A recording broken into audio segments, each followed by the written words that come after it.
16 жасқа толған балаларға арналған.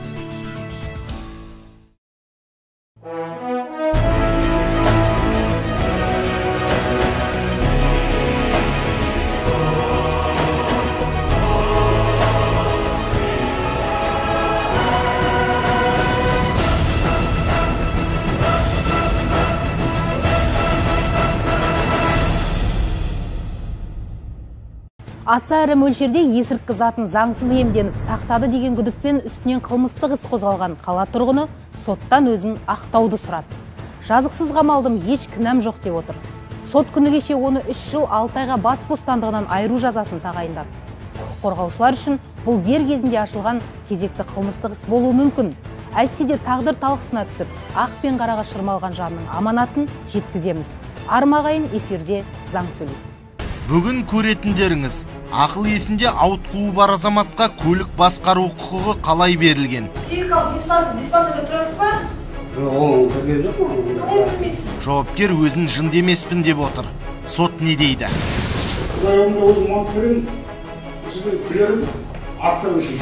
Соңғы сөзінде ақтауды сұраған сотталушыға аса ірі мөлшерде есірткі затын сақтады деген айып тағылды.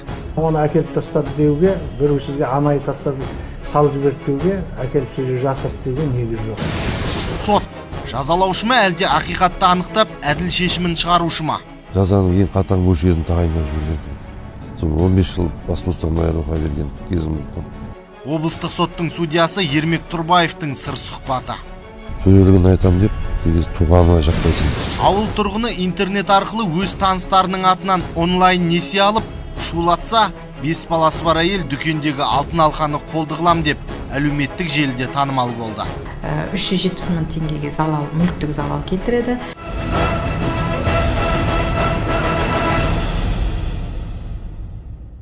Айдың күннің аманында сотқа шақырса, кез келген адамның жүйкесі сыр беруі ғажап емес. Ал қаламыздың бір тұрғыны психикалық сырқатпен есепте тұратынын соттан шақырту қағазы келгенде бірақ біліпті. Тәртіп сақшылары оны көлік басқару құқығынан айыру қажет деп дабыл қағуда. Өйткені бұл бірінші жағдай емес. Көлік жүргізу куәліктері психоневрологиялық және наркологиялық есепте тұрғандарға оңды солды беріліп келгені анықталған. Жауапкер болса, өзін жынды емеспін деп сендіруде.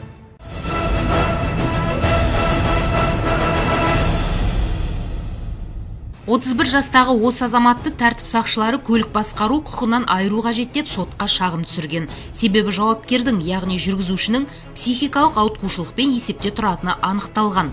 Бір қызығы, бұл азамат өзінің жынды екенін соттан шақырту қағазы келгенде естідім деп отыр. Оның айтуынша 2004-2007 жылы аралығында қаладағы училищеден арнаулы кәсіптік білім алып, автокөлік жүргізу куәлігіне ие болған. Ал 14 жылдан бері есепте тұрғанынан мүлдем хабарсыз көрінеді. Мен өзім 7-ші кәсіпте оқыдым ғой, автомеханикта. Сол кезде жағы права беретін білмем, бірақ гайге бардық. Гайден сол күні бірден шығарып правамды. Сіз өзіңіз оқыдыңыз? Иә, 7-ші кәсіптен дипломды да әкелдім. Психикалық диспансерде тұрасыз ба? Ол көрген жоқ ма? Қалай білмейсіз? Судья мен жауапкердің арасындағы сұрақ-жауап осылайша өрбіді. Жауапкердің сөзінше, әскери комиссариаттағы медициналық тексеріс кезінде оған емделу қажеттілігі айтылған, тіпті тиісті емін алған. Үшіншіде оқушында военкоматтан акт алып берген, сол актыны жойсаңыз болды деп бір аптаға жатқызды ғой.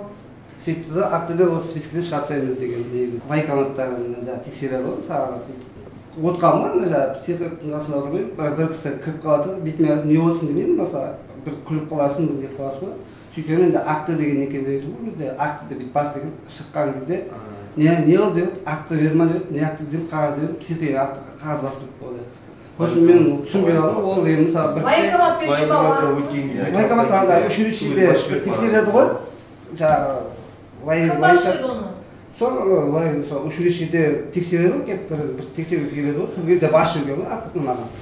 Осылайша түсінбестік тудырып, зерделеуді қажет еткен іске қатысты сот отырысы кейінге шегерілді. Оған дейін тиісті тараптар сотқа қажетті мағлұматтарды жинақтап, психикалық денсаулық орталығы мамандарының көмегіне сүйенбек. Ал көлік басқару құқығынан айыру туралы келесі іс 2008 жылдан бері наркологиялық есепте тұратын азаматқа қатысты болды. Оған 2017 жылдың мамыр айында АБЦ санатындағы жүргізуші куәлігі берілген. Сот процесіне шақырылғанымен жауапкер бой көрсетпеді. Қазақстан Республикасының ішкі істер министрінің жүргізуші куәлік деректері банкінің мәліметтеріне сәйкес 18.05.2017 жылы АБЦ санатымен НУ номер 009421 санды жүргізуші куәлігі берілгендігі анықталды. Дәл осы тұста тағы бір мәселенің шеті шығып отыр. Жүргізуші куәлігін қайта ауыстырарда психикалық немесе наркологиялық есепте бар немесе жоқтығы туралы анықтама сұралмайды. Бұл заңсыз берілген жүргізуші куәліктерінің санын арттырып отыр дейді мамандар. Бүгінде прокурорлар ұсынысымен заңсыз берілген 76 жүргізуші куәлігі анықталса, олардың 21-і психоневрологиялық, 55-і наркологиялық есепте тұрғандар.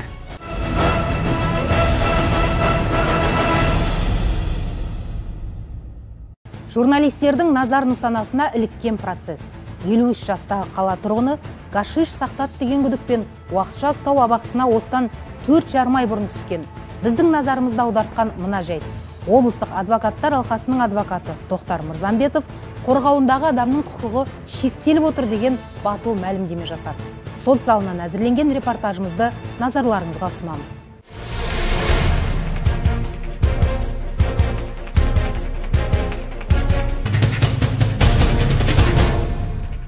Құдай алдында тағынан тәйім, бұл іске, қылмысқа ешқандай қатысым да жоқ, ешқандай көрген демесін. Өзім Алланың жолында жүрген адаммын. Бұл қолда жасалған іс екені бәрінде көрініп тұр, бейнеңіз бар. Бұның әділдігін, шындығын, ақтығын өзіңізден сұраймын. Әуелі Құдай, екінші өзіңізге. Таза екенімді өзім әлде де мен ант етемін. Сотталушы Бөлекбаев әу бастан тағылған айыппен келіспейтінін айтып, соттан өзін ақтауды сұрады. Жарыссөз кезегінде қорғаушылары да оны кінәсіз деп тануды өтініп, журналистерге арнайы сұхбат та берді.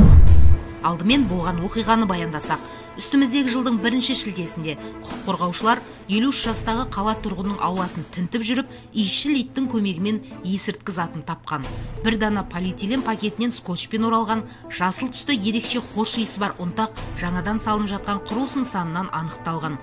Қорғаушы тарап осы тұста бір шикілік бар деген күмәнін айтты. Бейнетаспаны көру барысында осы есірткі затын тауып алды деп көрсетілген қатыстырылған кинолог, шын мәнінде ол есірткі затын лорд есімді ит емес, ешқандай ит емес, кинологтың өзі иттің алдына түсіп, қолымен қазып жүргендігі. Және де қазатын жерді жедел уәкілдің аяғымен жерді сызып, қолымен шапалақтап белгі берілген фактілері көрінді. Тиісті жедел уәкілдердің құжат бойынша рәсімделмесе де құқықтары осы тергеу әрекетіне белсенді рөл атқарып жүргізгендігі анықталды. Сондықтан бүгінгі күні сот органдарынан әділдік күтеміз. Көкейде күдік қалмау үшін бейнеконференция байланысы арқылы өзге облыста оқуда жүрген кинологтың жауабы тыңдалды.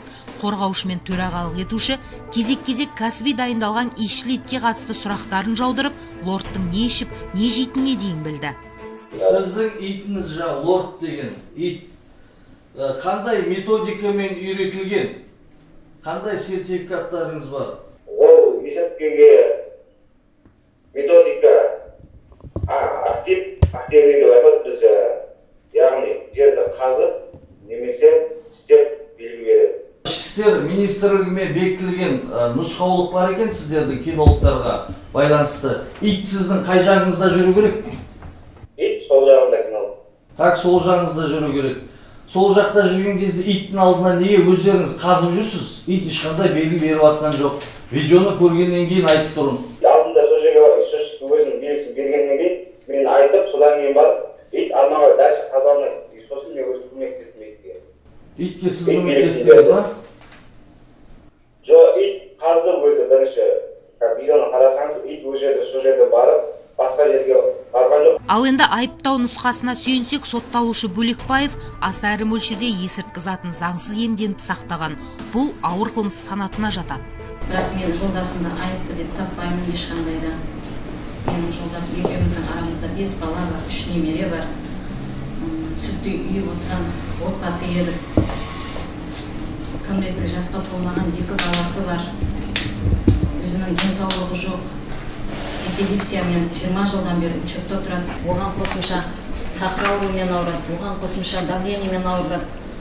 Осы жанымның шығатыны сонша, түрмеде, изоляторда отырғанда ауырып қалмас екен деп Құдайдан тілеп отырдым. Тараптарды мұқият тыңдап, мән-жайлар мен ұсынылған дәлелдемелерді саралай келе, сот бұл іске де нүктесін қойды. Иемденіп сақтағаныңыз іс бойынша жинақталған дәлелдемен бекітіледі. Осы ағымдағы жылдың сәуірдің бас кезінде сізге қарсы жедел тексеру ісі ашылған. Сол бойынша сіздің жүріс-тұрысыңыз, байланыстарыңыз, кімдермен өмір сүру салтыңыз, әрекеттеріңіз тексерілген. Сол бойынша сәуір айында Қылмыстық кодексінің 297 бабының 1 бөлігімен қылмыстық іс қозғалған. Осыған байланысты 1 шілдеде Қызылорда қаласының мамандандырылған тергеу сотының санкциясы алынып, сіздің үйіңізге 1 шілде 2019 жылы 17 сағаттар шамасында тінту жүргізілген. Тінту жүргізуге қатысқан кісілердің әрекеттердің бәрі бейне жазбаға 2 көріністен түсірілген. Біреуі тікелей, біреуі жалпылама, обзорны дейді. Сондықтан үздіксіз түсірілген. Бұл түсірілген бейне жазбалар монтаждалған, немесе қолдан жасалған деуге ешқандай негіздер жоқ. Ал енді сіздің аулаңызда құрылыстың ішінен табылған заттарды ол біреу әкеліп тастады, я болмаса осы полиция қызметкерлері сізбен жеке араздығы бар, сондықтан сіздің ізіңізге түсіп жасады деуге ондай пайымдау жасайларға негіз жоқ. Ол жөніндегі дәлелдемелер қорғау тарапыңызбен, өзіңізбен ұсынылған жоқ. Егерде сіз полиция қызметкерлерінің тергеушінің тарапынан заң бұзушылық болды, мынау зат қалай келгенін білмеймін, мен күнделікті үйімнің ауласын тазалап, күнделікті күрекпен аударып жүретін едім деп. Онымен бірге сіздің үйіңізде үнемі адамдар бар азаннан кешке дейін. Жұмыс істемейсіз, ішінде көрсетілген қайда барып, қайда тұратыныңыз, не істейтін. Сондықтан оны әкеліп тастады деуге, біреу сізге анайы тастап салып жіберді деуге, әкеліп сөзі жасырды деуге негіз жоқ. Сондай-ақ сіздің аулаңыз қоршалған, өткенде өзіңіз де жауабыңызда бердіңіз. Жаздың күні, қазір кісі баяғы заман емес, аулалар жақсы бекітілген, темірден жасалған қаңылтырлармен қоршалған, кеше бейнетаспадан көріп отырсыз ғой. Ал енді сіздің жаңа айтып отырғандарыңыздың бәрі жауаптылықтан құтылуға бағытталған өзіңіздің уәждеріңіз деп санайды. Сонымен Бөлекбаевты 3 жыл 6 айға бас бостандығынан айыру жазасы кесілді. Ал жедел тергеу әрекеттеріне күмән тудыртып, сотталушының болған жайтты бұрмалауы қылмыстық жауаптылықтан құтылудың айла шарғысы деген бағасын берді. Сонымен қатар, сіз есірткі құралын пайдаланатынын өзіңізде айттыңыз. Анау куәландыру жүргізгенде каннабinoидтердің құрамдас бөліктері сіздің ағзаңыздан табылған. Сондықтан оны өзіңізде жоққа шығармайсыз. Үкіммен келіспесеңіз, сізге келесі аптада табысталады. Қызылорда облысы сотының қылмыстық істер жөніндегі сот алқасына шағымдануға құқылысыз. Үкім әзірге заңды күшіне енген жоқ, ал жеңілген тарап алған бетінен қайтпауға бекініп отыр. Жоғары инстанцияға шағымданамыз деп тарқасты.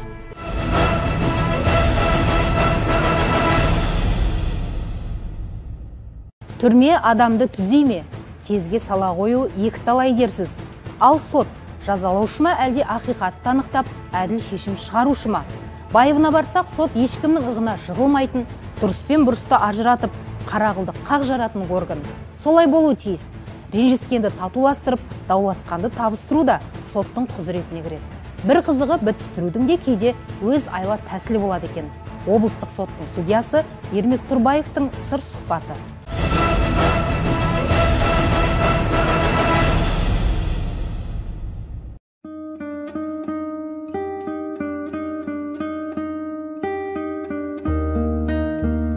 Қарап отырсаң, мысалға, жай ғана іс некеден бір некені бұзу. Енді сосын сот мәжіліс залына кіргеннен кейін жаңағы баланы енді білеміз, аудан бір акимат өзі термөзек Сырдария ауданында жұмыс жасайтын кезім. Бұл ауыл әкімшілігінің бастығынан екен. ана баланы енді бұрындар жиналыстарда анау неде де көріп жүрген жігіт бірден, сосын сосын жаймен ол кезде енді сосын сот мәжілісінде айтты, сен енді өзің қалай мынау мемлекеттік қызметкер, семьяны ажырасу мәселесі қалай мынау, сен наоборот сізден үлгі алады ғой жұрт, ауылда әкімнің кейінгі адамсыз, сізге қарайды, ел халық жұрт қарайды. Келіншегіне қарасам жаңағы ажасы арыз берген,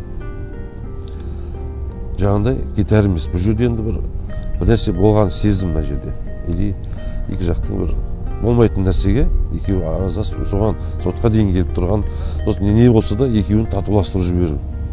Сосын уақыт бердім, сосын енді басын құрап айттым ана жігітке, егер енді шамалы айтып отырмын, адамгершілік парасаттылық болсаң саят, енді ертең мынау осыдан ажырасып не алып жатсаң, ертең үстінен қағаз жібереміз. Сосын әйеліңде қоймайтын түрі бар, сен жұмыстан ертең зиян тиюі мүмкін деген кезде ана бала ойланды шынымен, кешірім сұрады.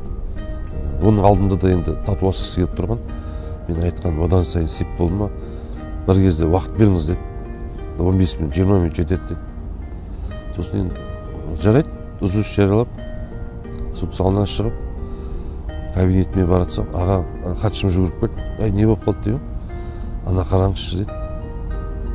Соттың алдында тізесін бүгіп, келіншегінен кешірім сұрап, екеуі ана келіншектің ыңғайсызданды, екеуі жылап жіберді. Қол ұстасып, сол жерде бірден залға кірген кезде өзімді күшті әсер алды. Екеуі екі есіктен кіріп, бір есіктен қол ұстасып шыққаны, сол өзде енді жаңағыдай бір қуаныш сезім пайда болды менде. Бір отбасын сақтап қалдым. Әділдік дегеніміз не нәрсенің өз шешімін табуы, дұрыс шешімін табуы. Сот екі жаққа бірдей шешім қабылдау мүмкін емес қой, білесіз өзіңіз. Бір жақ разы болады, бір жақ наразы болады. Енді бұл жерде заң үстемдігі орнау керек қай кезде болса да. Енді біреудің көңіліне жықпас, біреуге жағамын, біреудің айқай шу шығарып жатыр екен, осын басамын деп заңды бұрмалап шешім шығаруға болмайтынын білесіз. Енді ол табиғи құбылыс қой, шын айтқанда. Жалғыз біз емес, бүкіл дамыған мемлекеттерде өзінің тәртібі бар. Наразы болса, сол шешімге заңның талабымен шағымдану тәртібі бар. Ең бірінші қараған ісім есімде 2003 жылда жазадан шартты түрде босатуға байланысты материал түскен. Енді жас ол кезде жас судья деп қазіргідей бір жыл жаңағыдай уақыт беріп, бейін беруге уақыт деген ол кезде берілмейді. Біз судья болдың ба, сенің қандай іс болса да сол жауапкершілікпен қарайсың, сол міндетің. Ол кезде енді бізді жаңағы менің ең бірінші төрағам қазіргі құрметті доғарыста зейнеткер сот саласының Қайыргелді Темірбаев деген ақсақалымыз, сол кісінің енді не нәрседе жеңіл болсын, қандай іс болсын жеңіл-желпі қарамай шындады, шын айтқанда. Осы кезде бір іс есіме түседі, аса ауыр бір қылмыстық өндірісіне түсті. Енді оны жас балаға қатысты азғындық жасаған әрекетіне. Сол кезде енді сот мәжілісі жабық сот отырысында өтетін болғандықтан тек жәбірленушінің ата-анасы өзі, сотталушының адвокатымен өзі қатысады. Содан баланың тағдырына не қылдым да, сосын жаза тағайындаған кезде ойландым, қалай жаза қолданамыз мұндай азаматқа, мұндай жазаның ең қатаң мөлшерін тағайындап жібергентім. Өзі мысалға ол кезде бас бостандығынан айыру жазасы 15 жылға дейін, мысалы 5 жылдан 15 жылға дейін көзделсе, сол 15 жыл бас бостандығынан айыруға берген кезім болған. Сосын енді оны жаза бергеннен кейін міндетті түрде жан-жаққа үкімін тапсырылады, хабар беріледі. Сол кезде облыстық соттан айтқан, мынау қалай? 15 жыл деген, не сұмдық деген сияқты. Ол өте ауыр емес па, бұл қалай ертең жазасына сай ма әрекетіне? Оның жеңілдететін мән-жайлары, ауырлататын мән-жайлары. Сосын мен айтқан, мен ол кісілер енді үкім күшінде тұрғаннан кейін апелляциялық алқаға жаңа кезде енді апелляциялық алқаға кеткен кезде тексереді. Сол апелляция жазды, сол үкім күшінде қалды. Ондай қылмысқа барған адамды аяушылық болып жатқан жоқ. Президентіміз Қасым-Жомарт Кемелұлының өзі де айтты өткенде, қатаңдату керек. Алла тағаланың берген бір сыйы шығар Сырдария. Өйткені дария отырғаннан кейін біз уже қармағымыз, сайланып жүреміз. Бір шамал, оны өзіңіз де байқап отырған шығарсыз, адам демалады. Энергияның бәрін, енді адамды қанша дегенмен ойланасың, сол энергияны осы алады деп ойлаймыз, сумен жібереміз. Сосын үйге, негізі не нәрсені болса да үйге апармауға тырысамын.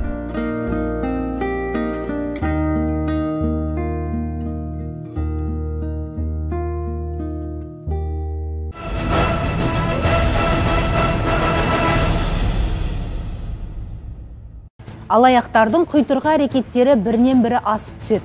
31 жастағы ауыл тұрғыны бөтен біреудің емес, интернет арқылы өз таныстарының атынан онлайн несие алып шулатса, 5 баласы бар әйел дүкендегі алтын алқаны қолдығылам деп Instagram жұлдызына айналыпты. Абырой болғанда жәбірленушілер оларға кешірім беріп, екеуі де жауапкершіліктен босады.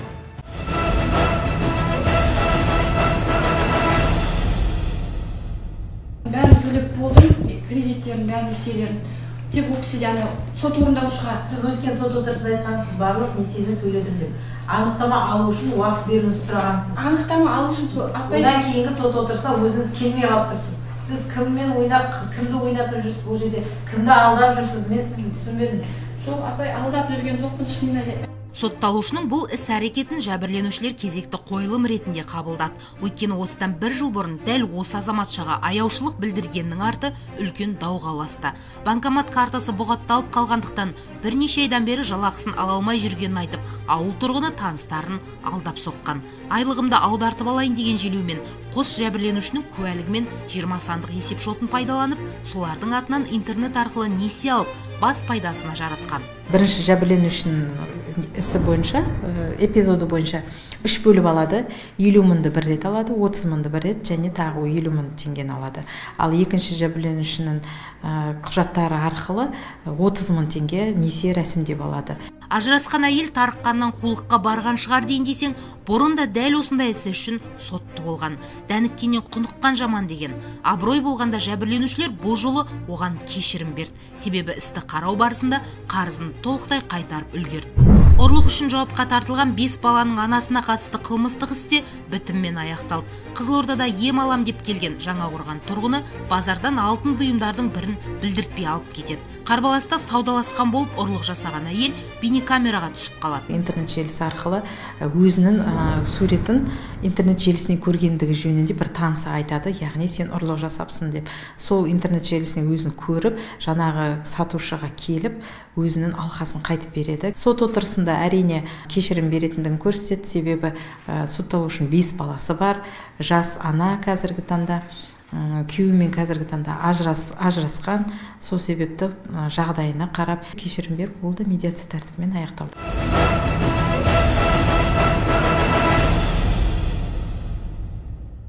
Өмірдегі сынақ әрқилы. Заң алдында жауапқа тартылғандардың бүгінгі мысалы әрбірімізге тек сабақ болсын. Осы тұстан хабарымыз түйіндейміз, бітімі бар ел бүтін.